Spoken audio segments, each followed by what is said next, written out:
You know the exact moment, right? It's a Tuesday afternoon, maybe 2:14 p.m. Oh, yeah, the dreaded mid-afternoon slump. Exactly. You're staring at a spreadsheet that somehow hasn't changed in 20 minutes.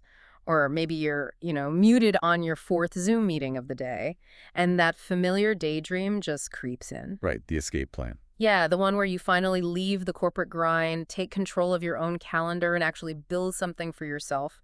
I mean, building wealth through a franchise or maybe expanding a portfolio you already hold, it always sounds like the perfect escape hatch. It really does, until the Zoom call ends and reality hits. Right, because then you're left wondering, well, how do you actually spot a winning model before it becomes completely saturated? Like before all the premium territories are just fenced off. And that hesitation, I mean, it's entirely justified. Yeah. Because the graveyard of corporate escapees is just full of people who bought into a trend that was, already peaking. Oh, for sure. Or they just buy a job. Exactly. They buy a business model that simply turns into a much more expensive, vastly more stressful version of the middle management job they just abandoned. Which is the ultimate nightmare.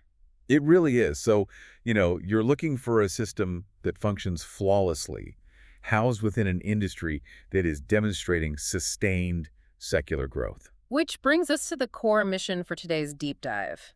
We're exploring the mechanics of a high-potential ground floor franchise opportunity, and it's in a sector experiencing just unprecedented structural growth, which is wellness and fitness. It's a massive space right now. Huge. And specifically, we're looking at the architecture of a brand called Nutrition HQ. We're going to unpack the buyer psychology, the unit economics, and the operational model to understand what actually makes a modern physical wellness space tick. Yeah, you really have to look under the hood with these things. Absolutely. But before we even look at a balance sheet, we have to establish the playing field. Like, what is the fundamental shift happening in wellness right now that a brand like this is capitalizing on? Well, to understand the viability of this specific model, you really have to look at the massive recalibration in consumer expectations, like within the broader fitness and wellness industry. Okay, what do you mean by recalibration? I mean, consumers are actively rejecting the old one-size-fits-all solutions. There's this massive accelerating demand for hyper-personalized health interventions. So people don't just want generic advice anymore. Exactly. People are no longer willing to just buy a commodity. They are paying for a highly specific, measurable outcome.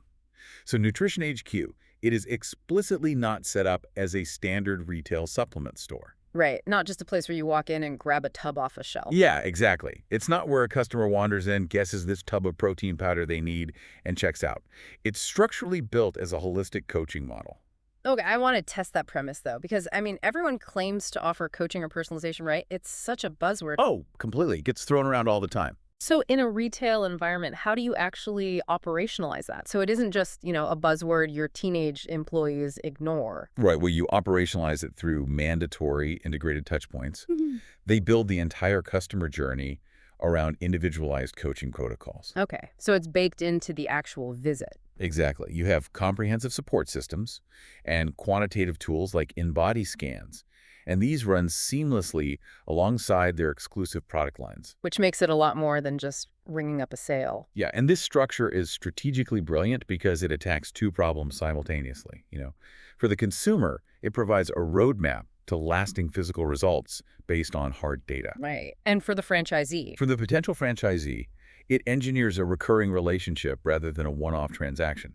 You are mathematically building a local community, not just a customer list. That makes total sense. Mm. Now, before we get into the financial engineering of how that community drives revenue, I always like to look at the architect of the franchise system. Oh, the leadership is everything. It really is.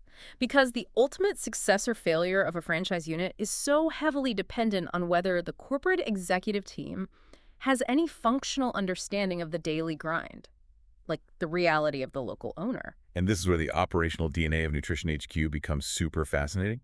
So the founder, Ricky Hall, he brings 20 years of executive experience in the nutrition industry. Okay, 20 years is a solid run. It is. But the critical variable, the metric that should make any aspiring franchise pause and evaluate, is that he spent 15 of those years operating as a highly successful franchisee himself. Wait, really? 15 years as a franchisee? Yeah, within another system, before he ever decided to become a franchiser. Wow. Okay, I see the appeal of that backstory. Yeah. He has this personal narrative of overcoming his own fitness struggles through targeted nutrition, which obviously shapes the brand's mission. Right, prioritizing genuine relationships over quick sales. Yeah. But let's apply some friction here. Having a franchiser who used to be a franchisee, I mean, it sounds like having a software developer who actually uses the app they coded, right? Yeah, that's a great analogy. They don't just see the back-end logic, they feel the user interface friction. But does a founder's past as a franchisee actually manifest in the legal and operational structure of the business? Or is it just, a comforting narrative to sell No, licenses? it fundamentally rewrites the operational support structure. I mean, think about the intense psychological pressure on a corporate professional leaving a comfortable salary to buy a franchise. They're terrified. They're absolutely terrified of isolation. So when the founder has spent a decade and a half in the absolute trenches as a franchisee, it provides structural reassurance. Because he actually gets it. Exactly. He has literally lived the pain points of writing a royalty check on a month where cash flow is tight. So he theoretically knows what it's like to manage local staffing crises or navigate complex vendor registrations. Or try to drive foot traffic on a rainy Tuesday. Precisely. Because of that lived granular experience, the operational support mechanisms are just different. They're built for reality, not theory. Right. The proven daily systems, the pre-negotiated vendor relationships, they're designed by someone who knows precisely what a new owner requires to scale up without burning out. So the corporate office isn't just sitting in a boardroom guessing. No, they know the exact formula because the person designing the system used to sit in that exact high-pressure seat. Okay, so the founder intimately knows the pain of being a franchisee. But, empathy does not pay the commercial lease. Fair point. Empathy isn't cash. Right. Let's look at whether that operational empathy actually translates into the unit economics, specifically how they've engineered the initial capital requirements. The numbers are really compelling here. Yeah, so looking at this, the total initial investment range for a Nutrition HQ sits between $196,000 and $312,000. Which is pretty lean for retail. Yeah, and the net worth requirement is $150,000. But the liquid cash requirement is only $50,000 to $100,000. For anyone researching retail franchises, those numbers are uncharacteristically low. Who is this financial model actually built for? Well, the accessibility of this model is its primary growth engine. That 50,000 to 100,000 liquid capital requirement is the absolute sweet spot for the corporate escapee. Why that specific number? Because it's a threshold that many mid-career professionals can comfortably access by leveraging standard funding avenues. We're talking about utilizing SBA loans or deploying a ROBS strategy. Oh, right, the rollover for business startup. Yeah, where you utilize 401k funds without triggering early withdrawal penalties. It effectively allows a professional to transition out of the corporate hierarchy and into ownership without needing a trust fund. Or generational wealth just to break ground. That makes sense. It fundamentally lowers the barrier to entry, de-risking the leap. Exactly. But let's look at the ongoing costs, because that is where franchisers usually squeeze their owners, right? Yeah, the royalty trap. Yeah, so it's a 10-year renewable agreement, but they utilize a sliding royalty scale from 6% down to 4%, alongside a standard 2% ad royalty fee. Break down the mechanics of that 2% drop for me. So a sliding scale is the ultimate indicator of a franchise-friendly system. A franchisor deliberately lowering the royalty rate from 6% down to 4% as your local revenue increases. That's pretty rare. It is. It heavily rewards your high performers. It fundamentally shifts the traditional franchise or franchise power dynamic. Because usually the more you make, the more they just keep taking. Right. But this communicates through hard numbers that the more successful and efficient you become, the more of your own margin you get to retain. Wait, so if I open 3 locations and I get all 3 performing at a high revenue tier, they are actually taking a smaller percentage of a much bigger pie. Yes, exactly. Wow. That creates a massive compound effect on a multi-unit owner's net profit margin.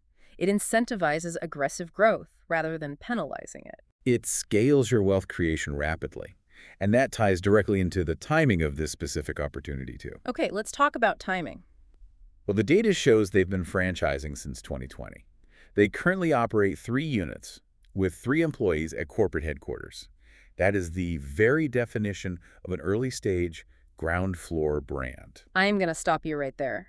Because 3 units sounds incredibly risky compared to a brand with 500 established locations. I get that a lot. Right. Like, if I'm leaving my corporate job, why on earth would I take a gamble on a brand with such a small footprint when I could just buy into a legacy system? Well, that is the ultimate risk versus reward calculation every buyer must make.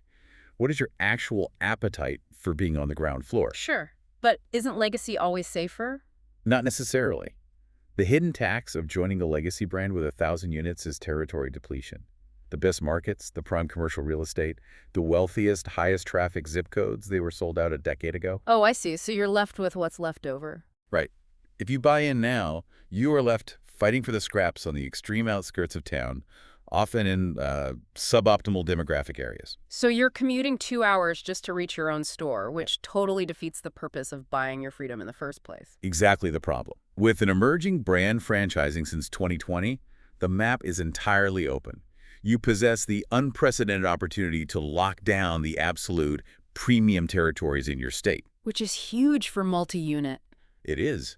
You can systematically build a multi-unit empire right in your own backyard, securing the most lucrative demographics before the brand reaches national saturation. Okay, so we have accessible entry costs, the ability to secure prime territory, and a founder who actually understands the operational friction. That's the trifecta. But, none of that math matters if nobody walks through the front door. Very true. How does the local franchisee actually defend their market share? We have to move from the initial capital investment to the daily revenue drivers, because at the end of the day, this is still physical retail. Right.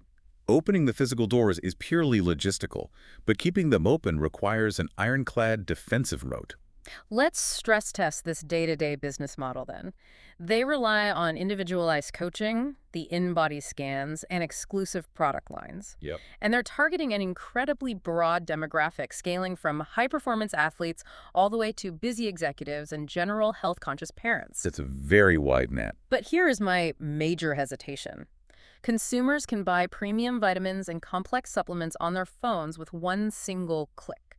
I mean, Amazon delivers it to their porch the next morning. Amazon effect, yes. Yeah. So why would a busy consumer consistently get in their car, fight traffic, and walk into a brick-and-mortar nutrition HQ? That is the existential threat for any retail business operating today. And honestly, if this franchise were simply a physical room selling generic tubs of protein and vitamin C, the e-commerce giants would eradicate them in 6 months. Right. They couldn't compete. Not at all. Right. But that is fundamentally not the mechanism of the business.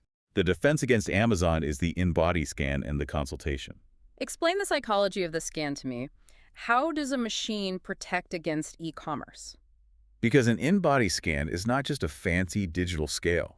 It is a powerful psychological retention mechanism. Yeah. You cannot download an accurate, clinical-grade body composition scan from a smartphone app. That's true. You have to be there physically. Exactly. When a customer walks in and receives that baseline data, Yeah. their exact muscle mass, their body fat percentage, their metabolic rate, human psychology dictates that they need to track that progress. They get invested in the number. Right. By offering that scan, followed by personalized face-to-face ongoing coaching, the franchise ceases to sell a mere commodity. So the scan is the actual product, and the supplement protocol is just the homework required to improve the score on the next scan. That is the exact mechanism. You are selling accountability, data, and community. You cannot get a true face-to-face accountability check-in from a website interface. Wow, that completely changes the value proposition. It does. It completely shields the local business from online retail competitors. When that busy executive or weekend warrior comes in, receives their scan, gets a highly personalized protocol. And they know someone is checking on them. Exactly. They know a dedicated coach is going to follow up with them in 2 weeks to analyze their progress. Yeah. That drives astronomical retention rates. It transitions the dynamic from a transactional purchase to a recurring subscription of behavior. That's a great way to put it. I mean, if I buy vitamins online and forget to take them for a week, the website does not care. But if I have an appointment at Nutrition HQ to rescan my body composition, I am highly motivated to adhere to the plan and actually return to the store. And from a franchise owner's perspective, that operationalizes high lifetime value across highly diverse client avatars. Whether it's a pro athlete or just a beginner. Exactly. Whether you're consulting a hardcore fitness enthusiast preparing for a competition, or someone taking the very first steps their health journey, that structured follow-up support ensures continuous customer satisfaction. It builds a habit. Mechanically, It turns a one-time curious buyer into a predictable, recurring revenue stream.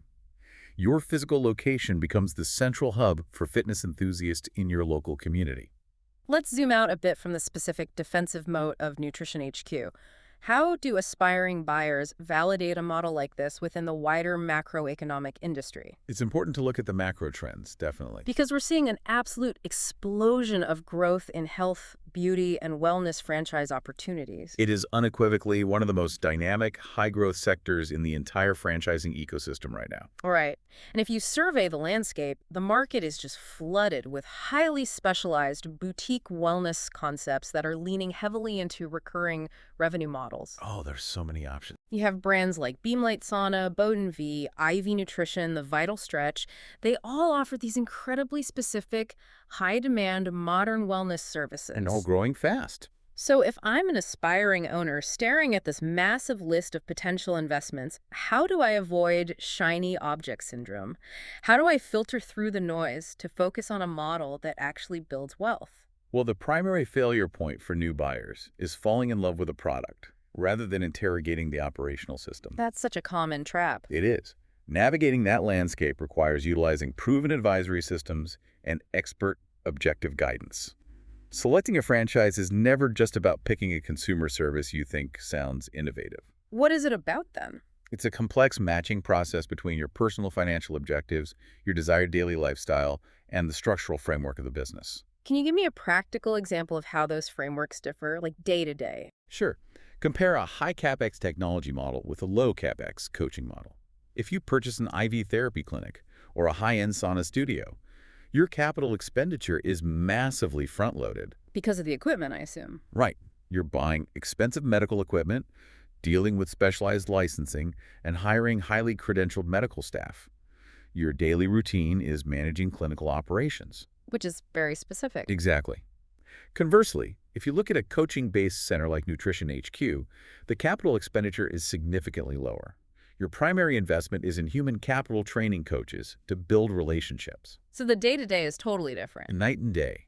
The daily routine is entirely focused on sales, community outreach, and client retention. So the required skill sets for the owner are completely divergent, even though both businesses sit in the broad wellness category. Exactly the point. And this is precisely where organizations like the National Franchise Association, the NFA, play a critical foundational role in the industry. Right, providing that guidance. Yes.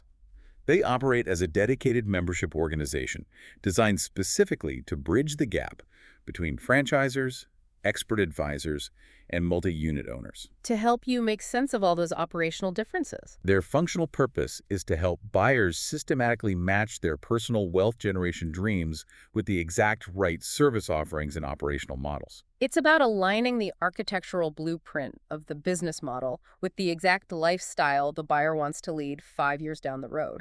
Because the overarching objective for these corporate professionals is not simply to purchase themselves a new, slightly different 60-hour-a-week job. Nobody wants that. No. The ultimate objective is engineering generational wealth through the leverage of the franchise industry. You accomplish that by plugging your capital and effort into a proven system like one engineered by a veteran 15-year former franchisee that actually permits you to scale. Which gives you options. Exactly.